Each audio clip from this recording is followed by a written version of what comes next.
ऊपर वाला हमेशा हमारे लिए कुछ अच्छा ही सोचता है। एक बार की बात है, एक पुत्र की यह कहानी है।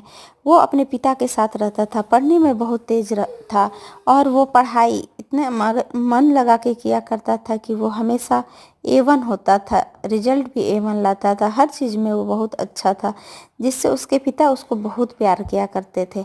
जब वो कॉलेज में पहुंचा तब वो अपने पिता को बोला, पापा मुझे ये वाली गाड़ी खरीद देना जब मैं क्लास और पूरे स्कूल में टॉप आऊँ तो। उसके बाद वो बहुत मन लगा के पढ़ता है और टॉप कर जाता है, और टॉप करने के वजह से उसके पिता उसके लिए गिफ्ट में एक बक्सा के अंदर रामायण जी रख कर उसमें एक लिफाफा रख देते हैं और एक चिट्ठी रख कर के और चाबी के साथ वो गिफ्ट कर देते हैं। बच्चा जब स्कूल से आता है तो देखता है तो एक गिफ्ट में के पैकेज थमा देते हैं उसके पिता, जिससे वो दुखी हो जाता है और उसे रैपर को जब खोलता है तो उसमें से रामायण जी मिलता है, जिससे वो और भी दुखी हो जाता है।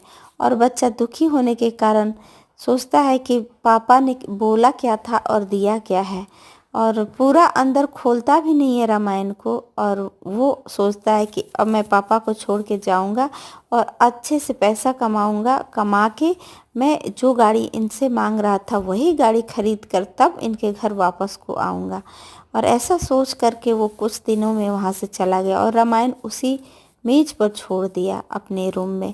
उसके बाद जब घर से जाता है तो वो अपनी नंबर भी बदल लेता है। नंबर बदलने के कारण उसके पिता उसकी बहुत खोज करते हैं पर वो नहीं मिलता है, और उसकी एक अच्छी सी जॉब भी लग जाती है। वो चकाचक नौकरी करके पैसा भी कमाने लगता है और कार खरीद लेता है। उसके बाद ही कुछ दिनों के बाद एहसास होता है कि अब तो मैंने गाड़ी खरीद लिया, तो अब हम अपने पिताजी से बात कर सकता हूँ।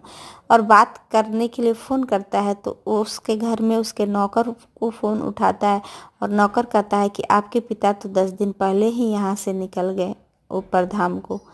तो उस पर वो दुखी हो जाता है और जाता है, फिर देखता है कि रामायण वहीं उसी के रूम में पड़ी हुई है, और उसके को बड़ी प्यार से जब खोलता है तो उसमें से चाबी और गाड़ी की और एक लेटर मिलती है, जिसको वो पढ़कर बहुत दुखी हो जाता है और सोचने लगता है कि काश मैं पूरा पापा के गिफ्ट को बढ़िया तरीके से देखा रहता तो कितना अच्छा होता, आज पापा हमारे साथ होते।